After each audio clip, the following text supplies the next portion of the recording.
ayahku sudah sekitar 3 tahun meninggal dunia, meninggalkan ibu dan anak-anak, aku dan adikku Doni yang masih kecil. Kini Doni sudah duduk di kelas 8 SD, sedangkan aku sudah tamat SMU, mulai kuliah di Akademi Pariwisata dan Perhotelan. Meski mendapat dana pensiun, tetapi amat kecil jumlahnya. Maklum, ayahku hanya pegawai kecil di Pemda KMS. Untuk menyambung hidup dan membiayai sekolahku dan Doni, ibuku terpaksa membuka toko jamu di samping rumah. Lumayan, sebab selain jualan jamu, ibu juga menjual udut, permen, alat-alat tulis, pakaian anak-anak dan sebagainya. Tentu saja, aku membantu ibu dengan sekuat tenaga. Siapa lagi yang bisa membantu beliau selain aku? Doni masih terlalu kecil untuk bisa membantu dan mengerti tentang kesulitan hidup. Meski usia ibu sudah berkepala 4, tetapi masih cantik dan menaik. Maklum, ibu memang suka merawat dirinya dengan jamu Jawa. Selain itu, sejak muda ibu memang cantik. Ibuku blasteran, ayahnya Belanda dan ibu Sunda. Ayahku sendiri dari suku Ambon, tetapi kelahiran Banyumas. Ia lebih Jawa ketimbang Ambon, meski namanya Ambon.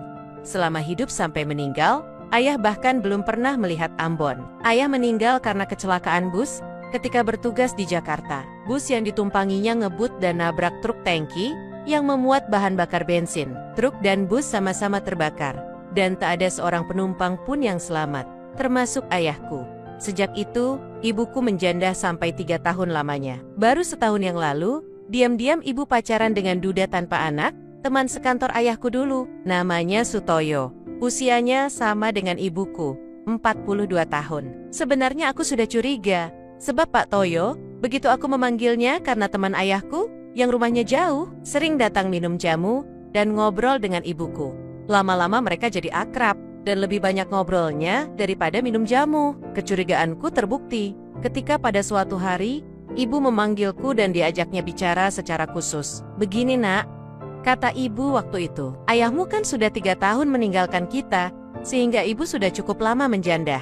Aku langsung bisa menebak apa yang akan dikatakan ibu selanjutnya. Aku sudah cukup DWS untuk mengetahui betapa sepinya ibu ditinggal ayah. Ibu masih muda dan cantik, tentunya ia butuh seseorang untuk mendampinginya melanjutkan kehidupan. Aku sadar, sebab aku juga wanita, meski belum pernah menikah.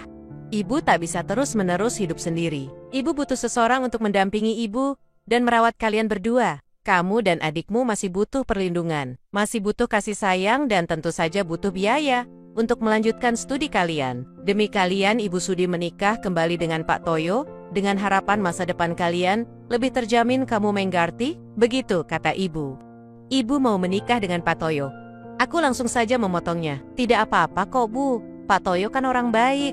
Duda lagi, apalagi dia kan teman ayah dulu, ucapku. Rupanya kamu sudah cukup DWS untuk bisa membaca segala sesuatu yang terjadi di sekelilingmu. Ibu tersenyum. Kamu benar-benar mirip ayahmu, ucap ibu. Tak berapa lama kemudian, ibu menikah dengan Pak Toyo dengan sangat sederhana dan hanya dihadiri oleh kerabat dekat. Sesudah itu, ibu diboyong ke rumah Pak Toyo, dan rumah kami, kios dan segala isinya menjadi tanggung jawabku. Ibu datang pagi hari setelah kios aku buka, dan pulang sore hari, dijemput Pak Toyo sepulang kantor. Kehidupan kami bahagia dan biasa-biasa saja, sampai pada suatu hari, sekitar 4 bulan setelah ibu menikah, suatu tragedi di rumah tangga terjadi, tanpa setahu ibuku. Aku memang sengaja diam, dan tidak membicarakan peristiwa itu pada ibuku.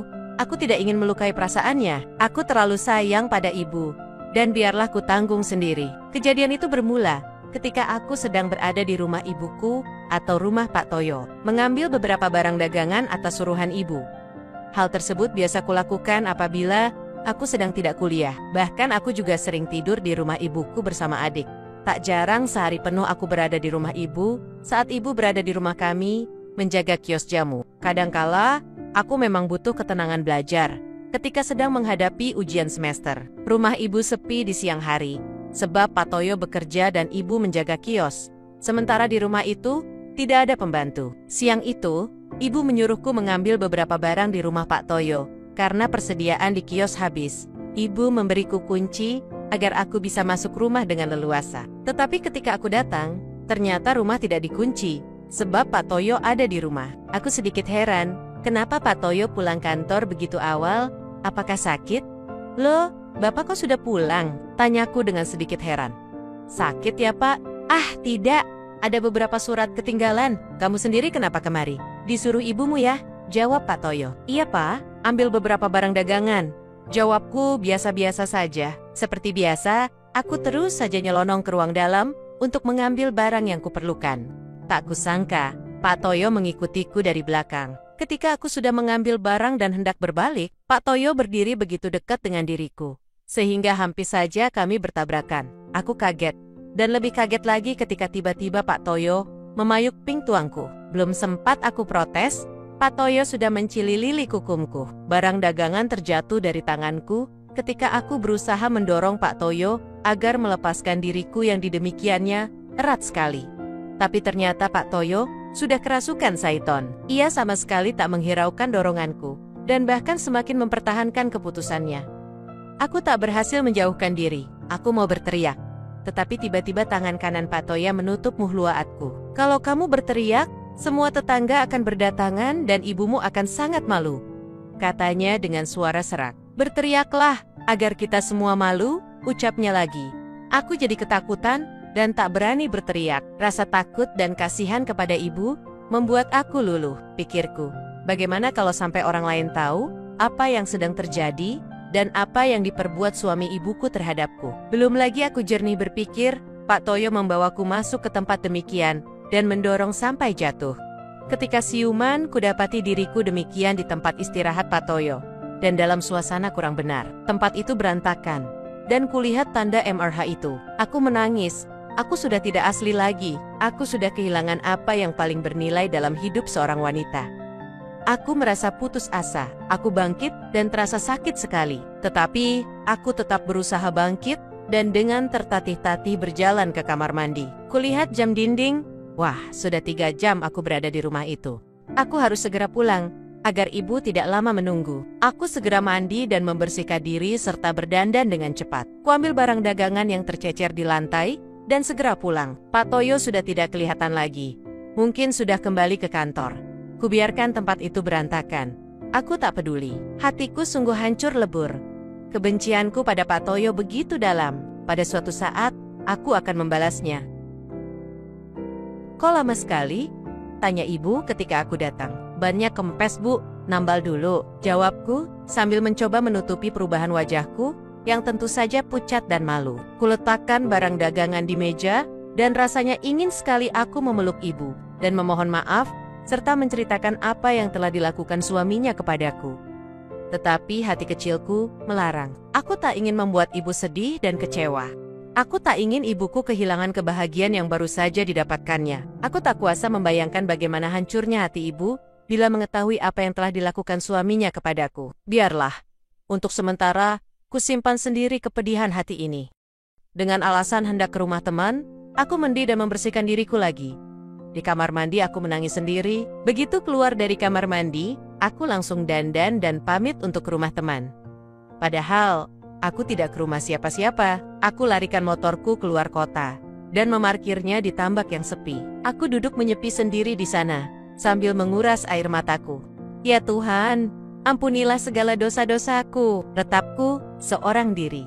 Baru menjelang maghrib, aku pulang. Ibu sudah dijemput Pak Toyo pulang ke rumahnya, sehingga aku tak perlu bertemu dengan lelaki jahat itu.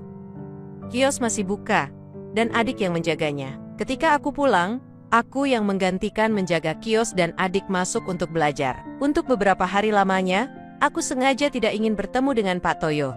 Malu, benci, dan takut bercampur aduk dalam hatiku. Aku sengaja menyibukkan diri di belakang apabila pagi-pagi Pak Toyo datang mengantar ibu ke kios. Sorenya aku sengaja pergi dengan berbagai alasan saat Pak Toyo menjemput ibu pulang. Namun meski aku sudah berusaha untuk terus menghindar, peristiwa itu toh terulang lagi. Peristiwa kedua itu sengaja diciptakan Pak Toyo dengan akal liciknya. Ketika sore hari menjemput ibu, Pak Toyo mengatakan bahwa ia baru saja membeli sebuah sepeda kecil untuk adikku Doni. Sepeda itu ada di rumah Pak Toyo, dan adik harus mengambilnya sendiri. Tentu saja, adikku amat gembira. Dan ketika Pak Toyo menyarankan agar adikku tidur di rumahnya, adik setuju, dan bahkan ibu dengan senang hati mendengarnya. Mereka bertiga naik mobil dinas Pak Toyo pulang ke rumah mereka, karena tidak ada orang lain di rumah. Sebelum pukul 9 kios sudah kututup. Rupanya, Setelah sampai di rumah dan menyerahkan sepeda kecil kepada adik, Pak Toyo beralasan harus kembali ke kantor karena ada pekerjaan yang harus diselesaikannya malam itu juga. Ibu tidak curiga dan sama sekali tidak mengira kalau kepergian suaminya sebenarnya tidak ke kantor, melainkan kembali ke kios untuk menemuiku. Waktu itu sudah pukul 10 malam, dan kios sudah lama aku tutup. Tiba-tiba saja Pak Toyo sudah ada di dalam rumah. Rupanya ia punya kunci milik ibu, sehingga ia bisa bebas keluar masuk rumah kami. Aku amat kaget dan ingin mendapratnya, tetapi kembali dengan tenang Pak Toyo memperingatiku. Ayo, berteriaklah agar semua tetangga datang dan tahu apa yang sudah aku lakukan terhadapmu, ucapnya serius. Ayo berteriaklah agar ibumu malu dan seluruh keluargamu tercoreng, tambahnya dengan suara serak. Sekali lagi, aku terperangah. Mulutku sudah mau berteriak. Tetapi kata-kata Pak Toyo sekali lagi mengusik hatiku. Perasaan takut akan terdengar tetangga. Ketakutan nama ibuku akan menjadi tercoreng. Kecemasan bahwa tetangga akan mengetahui peristiwa ini. Aku hanya berdiri terpaku memandang wajah penuh keinginan yang siap melakukan. Aku tak bisa berpikir jernih lagi. Hanya perasaan takut dan takut yang terus mendesak naluriku. Sebelum aku mampu mengambil keputusan apa yang akan kulakukan, Pak Toyo sudah maju, dan demikian. Sekali lagi aku ingin berteriak, tetapi suaraku tersendat di tenggorokan. Entah bagaimana awalnya, namun yang aku tahu lelaki itu sudah demikian dengan kondisi kurang benar. Yang jelas, malam itu aku terpaksa menuruti keinginan suami ibuku itu. Seluruh diriku terasa amat sakit, dan air mata bercucuran di pipiku. Namun terus terang saja, aku juga mencapai puncak, sesuatu yang belum pernah kualami sebelumnya. Entah apa yang membuat ada sedikit perasaan senang di dalam hatiku. Aku sendiri tidak tahu bagaimana bisa terjadi, tetapi kadangkala aku justru rindu dengan perhatian Pak Toyo terhadapku itu. Aku sudah berusaha berkali-kali menepis perasaan itu, tetapi selalu saja muncul di benakku. Bahkan kadangkala, aku menginginkan lagi dan lagi, gila bukan? Dan memang, ketika pada suatu sore, ibu sedang pergi keluar kota, dan Pak Toyo mendatangiku lagi, aku tak menolaknya. Rupanya apa yang dilakukan Pak Toyo terhadapku telah menjadi semacam candu yang membuatku menjadi keterusan. Pada akhir kegiatan, Pak Toyo terlihat amat senang, dan begitu juga aku. Namun karena malu, aku tak berkata apa-apa ketika Pak Toyo meninggalkan kamarku. Aku sengaja diam saja, agar tak menunjukkan bahwa aku juga senang dengan perhatian itu. Bagaimanapun juga, aku adalah seorang wanita yang masih punya rasa malu. Akan tetapi, ketika Pak Toyo sudah pergi, ada rasa sesal di dalam hati. Ada perasaan malu dan takut. Bagaimanapun, Pak Toyo adalah suami ibuku. Pak Toyo telah menikahi ibuku secara sah, sehingga ia menjadi ayah tiriku, pengganti ayah kandungku. Adalah dosa besar melakukan sesuatu yang tak wajar antara anak dan ayah tiri. Haruskah kulanjutkan pertemuan dan kisah tidak wajar ini? Di saat-saat sepi sendiri, aku termenung dan memutuskan untuk menjauh dari Pak Toyo, serta tidak melakukan kegiatan itu lagi. Namun di saat-saat ada kesempatan dan Pak Toyo mendatangiku serta mengajak berbagi, aku tak pernah kuasa menolaknya. Bahkan kadangkala, bila 2 atau 3 hari saja tidak datang menjengukku, aku merasa kangen. Perasaan itulah yang kemudian membuat aku semakin tersesat dan semakin tergila-gila oleh perhatian Pak Toyo yang luar biasa itu. Dengan penuh kesadaran, akhirnya aku menjadi wanita kedua Pak Toyo di luar pengetahuan ibuku. Sampai sekarang rahasia kami masih tertutup rapat, dan pertemuan kami sudah tidak terjadi di rumah lagi, tetapi lebih banyak di losmen, hotel-hotel kecil, dan di tempat-tempat peristirahatan. Untuk mencegah hal-hal yang sangat mungkin terjadi. Dalam melakukan tugas itu, Pak Toyo selalu menggunakan alat pencegah, dan aku pun rajin minum jamu. Semua itu tentu saja di luar sepengetahuan ibu. Aku memang senang dan bahagia dalam soal pemenuhan kebutuhan pribadi. Tetapi sebenarnya jauh dalam lubuk hatiku, aku sungguh terguncang. Bagaimana tidak, aku telah merebut suami ibuku sendiri. Kadangkala aku juga merasa kasihan kepada ibu yang sangat mencintaiku. Kalau saja ibu tahu kisahku dengan Pak Toyo, ibu pasti akan sedih sekali. Hatinya bakal hancur. Entahlah, sekarang ini aku masih kuliah. Mungkin bila nanti sudah lulus dan sarjana, aku bisa keluar dari lingkungan rumah dan bekerja di kota lain. Saat ini mungkin aku belum punya kekuatan untuk pergi. Tetapi suatu saat nanti, aku pasti akan pergi jauh dan mencari lelaki yang benar-benar sesuai dan dapat kuandalkan sebagai suami yang baik. Dan tentunya kuharapkan lebih hebat dari yang kudapatkan dan kurasakan sekarang. Mungkin dengan cara itu, aku bisa melupakan Pak Toyo dan melupakan peristiwa-peristiwa yang sangat memalukan itu. Demikianlah kisahku ini. Semoga kelak aku bisa keluar dari masalah ini. Dan semoga teman-teman tidak mengalami seperti kisahku ini. Dan bagi teman-teman yang memiliki kisah sepertiku ini, ayo sama-sama keluar dan bangkit, dan tetap semangat ya. Terima kasih.